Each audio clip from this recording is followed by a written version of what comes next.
صلى الله عليه وسلم صلى الله على محمد صلى الله عليه وسلم صلى الله على محمد صلى الله عليه وسلم صلى الله على محمد صلى الله عليه وسلم صلى الله على محمد صلى الله عليه وسلم صلى الله على محمد صلى الله عليه وسلم صلى الله على محمد صلى الله عليه وسلم صلى الله على محمد صلى الله عليه وسلم صلى الله على محمد صلى الله عليه وسلم صلى الله على محمد صلى الله عليه وسلم صلى الله على محمد صلى الله عليه وسلم صلى الله على محمد صلى الله عليه وسلم صلى الله على محمد صلى الله عليه وسلم صلى الله على محمد صلى الله عليه وسلم صلى الله على محمد صلى الله عليه وسلم صلى الله على محمد صلى الله عليه وسلم صلى الله على محمد صلى الله عليه وسلم صلى الله على محمد صلى الله عليه وسلم اللهم صل على محمد يا رب صل عليه وسلم اللهم صل على سيدنا محمد الفاتح لما أغلق والخاتم لما سبق ناصر الحق بالحق والهادي إلى صراطك المستقيم وعلى آله حق قدره ومقداره العظيم اللهم صل على سيدنا محمد الفاتح لما أغلق والخاتم لما سبق ناصر الحق بالحق والهادي إلى صراطك المستقيم وعلى آله حق قدره ومقداره العظيم اللهم صل على سيدنا محمد الفاتح لما أغلق والخاتم لما سبق ناصر الحق بالحق والهادي إلى صراطك المستقيم وعلى آله حق قدره ومقداره العظيم اللهم صل على سيدنا محمد الفاتح لما أغلق والخاتم لما سبق ناصر الحق بالحق والهادي إلى صراطك المستقيم وعلى آله حق قدره ومقداره العظيم اللهم صل على سيدنا محمد الفاتح لما أغلق والخاتم لما سبق ناصر الحق بالحق والهادي إلى صراطك المستقيم وعلى آله حق قدره ومقداره العظيم اللهم صل على سيدنا محمد الفاتح لما أغلق والخاتم لما سبق ناصر الحق بالحق الهادي إلى صراطك المستقيم وعلى آله حق قدره ومقداره العظيم اللهم صل على سيدنا محمد الفاتح لما أغلق والخاتم لما سبق ناصر الحق بالحق الهادي إلى صراطك المستقيم وعلى آله حق قدره ومقداره العظيم اللهم صل على سيدنا محمد الفاتح لما أغلق والخاتم لما سبق ناصر الحق بالحق والهادي إلى صراطك المستقيم وعلى آله حق قدره ومقداره العظيم.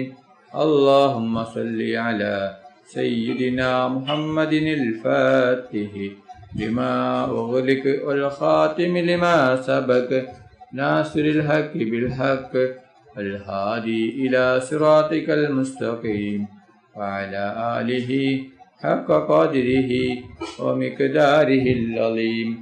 اللهم صل على سيدنا محمد الفاتح لما أغلق والخاتم لما سبق ناصر الحق بالحق والهادي إلى صراطك المستقيم وعلى آله حق قدره ومقداره العظيم. اللهم صل على سيدنا محمد الفاتح لما أغلق والخاتم لما سبق ناصر الحق بالحق والهادي إلى صراطك المستقيم وعلى آله حق قدره ومقداره العظيم.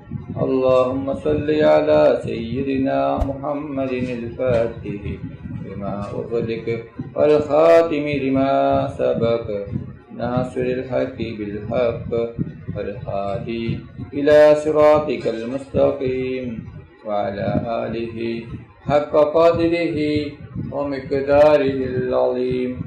اللهم صل على سيدنا محمد الفاتح لما أغلق والخاتم لما سبق ناصر الحق بالحق والهادي إلى صراطك المستقيم وعلى آله حق قدره ومقداره العظيم.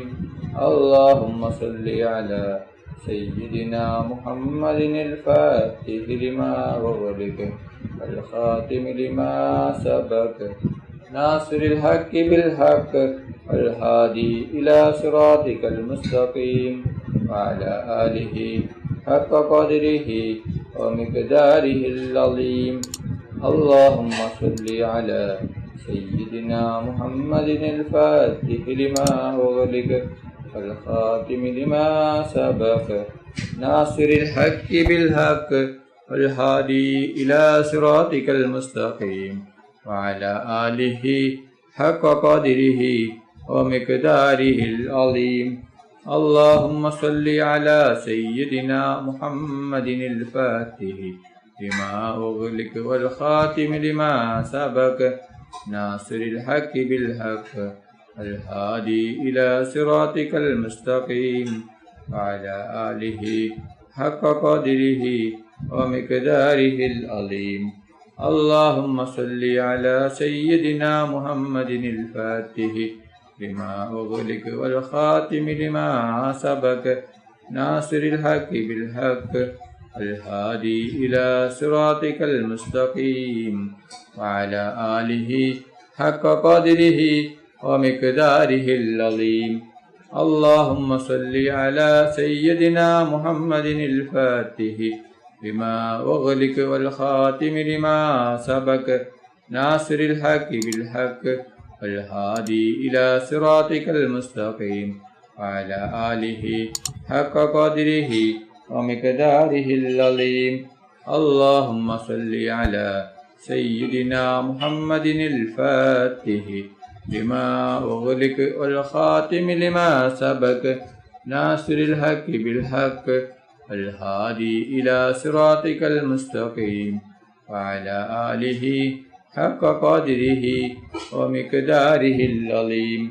اللهم صل على سيدنا محمد الفاتح لما أغلق والخاتم لما سبق ناصر الحق بالحق الهادي إلى صراطك المستقيم وعلى آله حق قدره ومقداره العظيم. اللهم صل على سيدنا محمد الفاتح لما أغلق والخاتم لما سبق ناصر الحق بالحق والهادي إلى صراطك المستقيم وعلى آله حق قدره ومقداره العظيم. അല്ലാഹു സുബ്ഹാനഹു വ തആല നമ്മുടെ മജ്ലിസ് കബൂൽ ചെയ്യട്ടെ. ദുആക്ക് ഇജാബത്ത് കിട്ടുന്ന മജ്ലിസായി അല്ലാഹു സുബ്ഹാനഹു വ തആല നമ്മിൽ നിന്നും സ്വീകരിക്കട്ടെ. ഈ മഹത്തായ മജ്ലിസിൽ ഒരുമിച്ച് കൂടിയ, ദിക്റുകൾ ചൊല്ലിയ, സ്വലാത്തുകൾ ചൊല്ലിയ എല്ലാവർക്കും അല്ലാഹു സുബ്ഹാനഹു വ തആല അർഹമായ പ്രതിഫലം നൽകി അനുഗ്രഹിക്കട്ടെ. നമ്മുടെ മനസ്സിലുള്ള എല്ലാ ഉദ്ദേശങ്ങളും എല്ലാ ആഗ്രഹങ്ങളും എല്ലാ ആവശ്യങ്ങളും അല്ലാഹു സുബ്ഹാനഹു വ തആല ഈ മജ്ലിസിന്റെ ബർക്കത്ത് കൊണ്ട്, ഈ ദിവസത്തിന്റെ ബർക്കത്ത് കൊണ്ട് അല്ലാഹു സുബ്ഹാനഹു വ തആല എത്രയും പെട്ടെന്ന് പൂർത്തിയാക്കി തരട്ടെ. എല്ലാ പ്രയാസങ്ങളും എല്ലാ ബുദ്ധിമുട്ടുകളും എല്ലാ വിഷമങ്ങളും എല്ലാ രോഗങ്ങളും എല്ലാ ടെൻഷനുകളും എല്ലാ കടങ്ങളും എല്ലാ സങ്കടങ്ങളും എല്ലാ ദുഃഖങ്ങളും അല്ലാഹു സുബ്ഹാനഹു വ തആല മാറ്റി തരട്ടെ. ദുആയിലേക്ക് കടക്കുകയാണ്. എല്ലാവരും ആത്മാർത്ഥമായി ആമീൻ പറയുക. ആമീൻ. അൽഹംദുലില്ലാഹി റബ്ബിൽ ആലമീൻ. اللهم صل على سيدنا محمد وعلى آل سيدنا محمد. അല്ലാഹുവേ, മുസ്ലിമായി ജീവിച്ച് മുസ്ലിമായി മരിപ്പിക്കുന്ന മുത്തഖീങ്ങളിൽ നീ ഞങ്ങളെ ഉൾപ്പെടുത്തണം റഹ്മാനെ. മുഅ്മിനായി ജീവിച്ച് മുഅ്മിനായി മരിപ്പിക്കുന്ന മുത്തഖീങ്ങളിൽ നീ ഞങ്ങളെ ഉൾപ്പെടുത്തണം റഹ്മാനെ. റഹ്മാനും റഹീമുമായ അല്ലാഹ്, ഞങ്ങൾ പാവികളാണ്, ദോഷികളാണ്, ഒരുപാട് തെറ്റുകുറ്റങ്ങൾ ചെയ്തവരാണ് അല്ലാഹ്. ഞങ്ങൾക്ക് നീ പൊറുത്തു തരണം അല്ലാഹ്. ഞങ്ങൾക്ക് നീ മാഫാക്കി തരണം റഹ്മാനെ. റഹ്മാനും റഹീമുമായ അല്ലാഹ്, ഞങ്ങൾ അറിഞ്ഞും അറിയാതെയും രഹസ്യമായും പരസ്യമായും ഒരുപാട് തെറ്റുകുറ്റങ്ങൾ ചെയ്തവരാണ് അല്ലാഹ്. ഞങ്ങൾക്ക് നീ പൊറുത്തു തരണം അല്ലാഹ്. നീ മാഫാക്കി തരണം റഹ്മാനെ. തെറ്റിൽ നിന്ന് നീ അകറ്റി നിർത്തണേ അല്ലാഹ്. തെറ്റിലേക്ക് നീ ഞങ്ങളെ അടുപ്പിക്കല്ല റഹ്മാനെ. റഹ്മാനും റഹീമുമായ അല്ലാഹ്, ഒരുപാട് ആളുകൾ ഞങ്ങളിൽ നിന്ന് മരണപ്പെട്ടു പോയിട്ടുണ്ട് റബ്ബേ. കുടുംബക്കാർ മരിച്ചു പോയിട്ടുണ്ട്, അയൽവാസികൾ മരിച്ചു പോയിട്ടുണ്ട്, ഉസ്താദുമാർ മരിച്ചു പോയിട്ടുണ്ട്, നാട്ടുകാർ മരിച്ചു പോയിട്ടുണ്ട്, ഉപ്പ മരിച്ചവരുണ്ട്, ഉമ്മ മരിച്ചവരുണ്ട് റബ്ബേ. അവരുടെ ഖബർ നീ വിശാലമാക്കണം അല്ലാഹ്. അവരുടെ ഖബർ നീ സ്വർഗ്ഗത്തോപ്പാക്കണം അല്ലാഹ്. അവരെയും ഞങ്ങളെയും നാളെ ജന്നാത്തിൽ ഫിർദൗസിൽ മുത്തുനബി മുഹമ്മദ് മുസ്തഫ സല്ലല്ലാഹു അലൈഹി വസല്ലമ തങ്ങളുടെ കൂടെ സ്വർഗത്തിൽ ഒരുമിച്ച് കൂട്ടണം റഹ്മാനെ. റഹ്മാനും റഹീമായ അല്ലാഹ്, മരിക്കുന്ന അവസരത്തിൽ ലാ ഇലാഹ ഇല്ലല്ലാഹ് മുഹമ്മദ് റസൂലുള്ളാഹ് എന്ന ഷഹാദത്ത് കലിമ ഉച്ചരിച്ചുകൊണ്ട് മരിപ്പിക്കണം അല്ലാഹ്. മരിക്കുന്ന അവസരത്തിൽ സ്വർഗത്തിന്റെ ഫോട്ടോ കണ്ട് പുഞ്ചിരിച്ചുകൊണ്ട് മരിപ്പിക്കുന്ന മുത്തഖീങ്ങളിൽ ഉൾപ്പെടുത്തണം റഹ്മാനെ.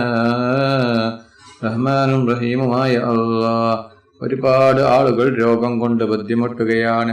പലരും മാരകമായ രോഗങ്ങൾ കൊണ്ട് ബുദ്ധിമുട്ടുകയാണ്. പലരും ഹോസ്പിറ്റലിലാണ്, പലരും ICUവിലാണ്. ഡോക്ടർമാർ പോലും കൈയൊഴിഞ്ഞ രോഗമാണ് റബ്ബേ. നീ ശിഫ നൽകണം അല്ലാഹ്. എന്ത് വലിയ രോഗമാണെങ്കിലും എത്ര വലിയ രോഗമാണെങ്കിലും നീ പൂർണ്ണ ശിഫ നൽകണം റഹ്മാനെ. അല്ലാഹ്, രോഗം തരുന്നവൻ നീയാണല്ലോ റബ്ബേ, ശിഫയാക്കുന്നവനും നീയാണല്ലോ റബ്ബേ. സർവരോഗവും നീ ശിഫയാക്കണം അല്ലാഹ്. റഹ്മാനും റഹീമുമായ അല്ലാഹ്, ആർക്കും ഒരു രോഗവും തന്ന് നീ പരീക്ഷിക്കല്ല റഹ്മാനെ. രോഗങ്ങളെ തൊട്ട് നീ ഞങ്ങളെ എല്ലാവരെയും കാക്കണം അല്ലാഹ്. റഹ്മാനും റഹീമുമായ അല്ലാഹ്, ഞങ്ങളെ മക്കളെ സ്വലിഹായ മക്കളാക്കണം അല്ലാഹ്. ദുനിയാവിലും ആഖിറത്തിലും ഉപകരിക്കുന്ന ദീനീ ബോധമുള്ള മക്കളാക്കണം റഹ്മാനെ. അല്ലാഹ്, ഞങ്ങളെ മക്കൾക്ക് ഓർമ്മശക്തിയും ബുദ്ധിശക്തിയും നീ നൽകണം അല്ലാഹ്. പരീക്ഷയിൽ ഉന്നത വിജയം നീ നൽകണം റഹ്മാനെ. പരീക്ഷ എളുപ്പമാക്കണം റഹ്മാനെ. റഹ്മാനും റഹീമുമായ അല്ലാഹ്, ഒരുപാട് ആളുകൾ ഉംറയ്ക്ക് പോകുകയാണ്, ഒരുപാട് ആളുകൾ പോയിക്കൊണ്ടിരിക്കുകയാണ് അല്ലാഹ്.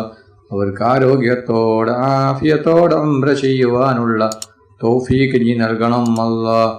അവരുടെ ഉംറ നീ സ്വീകരിക്കണം അല്ലാഹ്. അവരുടെ ദുആയിൽ നീ ഞങ്ങളെയും ഉൾപ്പെടുത്തണം റഹ്മാനെ. ഞങ്ങൾക്കും ഹജ്ജും ഉംറയും ചെയ്യുവാനുള്ള തൗഫീഖ് നീ നൽകണം റഹ്മാനെ. റഹ്മാനും റഹീമുമായ അല്ലാഹ്, മുത്തുനബി മുഹമ്മദ് മുസ്തഫ സല്ലല്ലാഹു അലൈഹി വസല്ലമ തങ്ങളുടെ ഖബർ സിയാറത്ത് ചെയ്യുവാനുള്ള തൗഫീഖ് നീ നൽകണം അല്ലാഹ്. റഹ്മാനും റഹീമുമായ മുത്തുനബി മുഹമ്മദ് മുസ്തഫ സല്ലല്ലാഹു അലൈഹി വസല്ലമ തങ്ങളുടെ കയ്യിൽ നിന്ന് ഹൗദുൽ കൗസർ മതിവരോളം കുടിക്കുവാനുള്ള തൗഫീഖ് നീ നൽകണം അല്ലാഹ്. പൊന്നാര നബി മുഹമ്മദ് മുസ്തഫ സല്ലല്ലാഹു അലൈഹി വസല്ലമ തങ്ങളുടെ കയ്യിൽ നിന്ന് ഹൗദുൽ കൗസർ കുടിപ്പിക്കുന്ന മുത്തഖീങ്ങളിൽ ഉൾപ്പെടുത്തണം അല്ലാഹ്. പൊന്നാര നബി മുഹമ്മദ് മുസ്തഫ സല്ലല്ലാഹു അലൈഹി വസല്ലമ തങ്ങളുടെ ശഫാഅത്തിൽ ഞങ്ങളെ എല്ലാവരെയും ഒരുമിച്ച് കൂട്ടണം അല്ലാഹ്. മുത്തുനബി മുഹമ്മദ് മുസ്തഫ സല്ലല്ലാഹു അലൈഹി വസല്ലമ തങ്ങളെ ഇഷ്ക് വെക്കുന്ന സ്നേഹിക്കുന്ന മുത്തഖീങ്ങളിൽ നീ ഞങ്ങളെ ഉൾപ്പെടുത്തണം അല്ലാഹ്.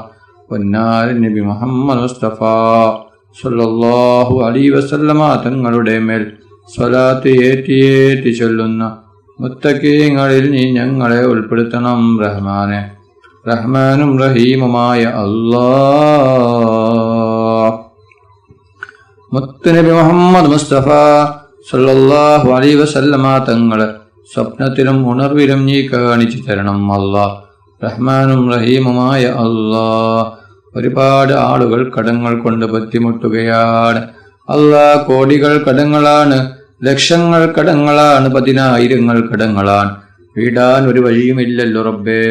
എന്ത് വലിയ കടമാണെങ്കിലും എത്ര വലിയ കടമാണെങ്കിലും വീടാനുള്ള വഴി നീ കാണിച്ചു തരണം റഹ്മാനെ. എല്ലാ കടങ്ങളും നീ വീട്ടിത്തരണം അല്ലാഹ്. കടങ്ങളെ തൊട്ട് നീ ഞങ്ങളെ എല്ലാവരെയും കാത്തു രക്ഷിക്കണം അല്ലാഹ്. റഹ്മാനും റഹീമുമായ അല്ലാഹ്.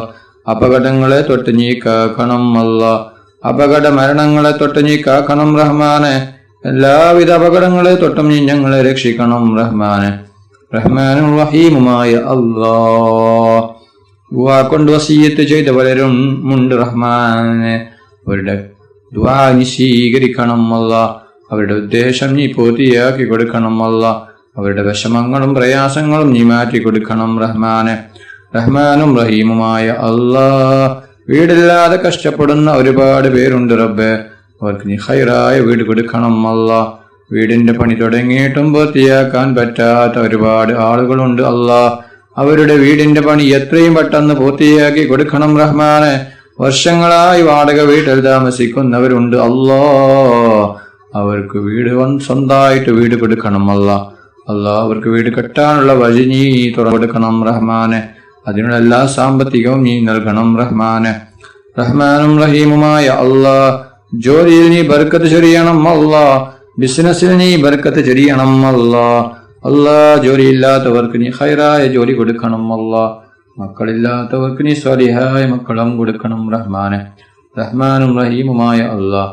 ഒരുപാട് സഹോദരിമാർ ഗർഭിണികളാണ്. അവർക്ക് നീ സുഖപ്രസവം നീ കൊടുക്കണം അല്ലാഹ്. അല്ലാഹ് അവർക്ക് നീ സ്വാലിഹായ മക്കളെ കൊടുക്കണം അല്ലാഹ്. ഉള്ള മക്കളെ നീ സ്വാലിഹായ മക്കളാക്കണം റഹ്മാനെ. റഹ്മാനും റഹീമുമായ അല്ലാഹ്. കണ്ണേറിൽ നിന്ന് നീ ഞങ്ങളെ രക്ഷപ്പെടുത്തണം അല്ലാഹ്. ഷിഹറിൽ നിന്ന് രക്ഷപ്പെടുത്തണം അല്ലാഹ്. ബായേറിൽ നിന്ന് രക്ഷപ്പെടുത്തണം അല്ലാഹ്. എല്ലാ ഷർറുകളിൽ നിന്നും നീ ഞങ്ങളെ കാക്കണം അല്ലാഹ്. എല്ലാ ഷിഹറും കണ്ണേറും ബായേറും ഷർറുകളും നീ ബാത്തിലാക്കണം റഹ്മാനെ. റഹ്മാനും റഹീമുമായ അല്ലാഹ്. കണ്ണേറുകാരുടെ കണ്ണേറിൽ നിന്നും അസൂയക്കാരുടെ അസൂയയിൽ നിന്നും ഞങ്ങളെ എല്ലാവരെയും കാത്തു രക്ഷിക്കണം റഹ്മാനെ. റഹ്മാനും റഹീമുമായ അല്ലാഹ്. ഫരീഖും ഫിൽ ജന്ന ഫരീഖും ഫിസ്സഈർ. പാർട്ടിയെല്ലാം നരകത്തിൽ, ഈ പാർട്ടിയെല്ലാം സ്വർഗത്തിൽ എന്ന് വിളിക്കുമ്പോൾ സ്വർഗപാർട്ടിയിൽ ഉൾപ്പെടുത്തണം റഹ്മാനെ. റഹ്മാനും റഹീമുമായ അല്ലാഹ്. ഒരുപാട് ആളുകൾ ഈ മജ്ലിസിൽ പങ്കെടുത്തിട്ടുണ്ട്. പലരും പല ആവശ്യങ്ങൾ കരുതി, ഉദ്ദേശങ്ങൾ കരുതി, വിഷമങ്ങൾ കരുതി ഈ മജ്ലിസിൽ പങ്കെടുത്തവരാണ് അല്ലാഹ്. അവരുടെ എല്ലാ ഹലാലായ ഉദ്ദേശങ്ങളും ആഗ്രഹങ്ങളും നീ പൂർത്തിയാക്കി കൊടുക്കണം അല്ലാഹ്. അവരുടെ എല്ലാ വിഷമങ്ങളും പ്രയാസങ്ങളും ബുദ്ധിമുട്ടുകളും ടെൻഷനുകളും ദുഃഖങ്ങളും നീ മാറ്റി കൊടുക്കണം റഹ്മാനെ. റഹ്മാനും റഹീമുമായ അല്ലാഹ്. ഒരുപാട് പേർ ആമീൻ പറഞ്ഞ മജ്ലിസാണ് റബ്ബേ. അവരുടെ ആമീൻ നീ സ്വീകരിക്കണം റഹ്മാനെ.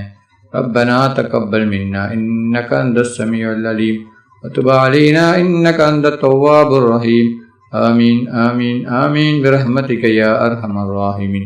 വസല്ലല്ലാഹു തആല വസല്ലമ അലാ ഖൈരി ഖൽഖിഹി സയ്യിദിനാ മുഹമ്മദിൻ വആലിഹി വസഹ്ബിഹി അജ്മഈൻ. സുബ്ഹാന റബ്ബിക റബ്ബിൽ ഇസ്സത്തി അമ്മാ യസിഫൂൻ വസലാമുൻ അലൽ മുർസലീൻ വൽഹംദുലില്ലാഹി റബ്ബിൽ ആലമീൻ. സ്വല്ലല്ലാഹു അലാ മുഹമ്മദ് സ്വല്ലല്ലാഹു അലൈഹി വസല്ലം. സ്വല്ലല്ലാഹു അലാ മുഹമ്മദ് സ്വല്ലല്ലാഹു അലൈഹി വസല്ലം. സ്വല്ലല്ലാഹു അലാ മുഹമ്മദ് സ്വല്ലല്ലാഹു അലൈഹി വസല്ലം. സ്വല്ലല്ലാഹു അലാ മുഹമ്മദ് സ്വല്ലല്ലാഹു അലൈഹി വസല്ലം. സ്വല്ലല്ലാഹു അലാ മുഹമ്മദ് സ്വല്ലല്ലാഹു അലൈഹി വസല്ലം. സ്വല്ലല്ലാഹു അലാ മുഹമ്മദ് സ്വല്ലല്ലാഹു അലൈഹി വസല്ലം. സ്വല്ലല്ലാഹു അലാ മുഹമ്മദ് സ്വല്ലല്ലാഹു അലൈഹി വസല്ലം. സ്വല്ലല്ലാഹു അലാ മുഹമ്മദ് സ്വല്ലല്ലാഹു അലൈഹി വസല്ലം. സ്വല്ലല്ലാഹു അലാ മുഹമ്മദ് സ്വല്ലല്ലാഹു അലൈഹി വസല്ലം. സ്വല്ലല്ലാഹു അലാ മുഹമ്മദ് സ്വല്ലല്ലാഹു അലൈഹി വസല്ലം. അല്ലാഹുമ്മ സ്വല്ലി അലാ മുഹമ്മദ് യാ റബ്ബി സ്വല്ലി അലൈഹി വസല്ലിം. നിങ്ങളെല്ലാവരും എനിക്കും കുടുംബത്തിനും വേണ്ടി ദുആ ചെയ്യണമെന്ന വസിയത്തോടെ അസ്സലാമു അലൈക്കും വറഹ്മത്തുള്ളാഹി വബറകാതുഹു.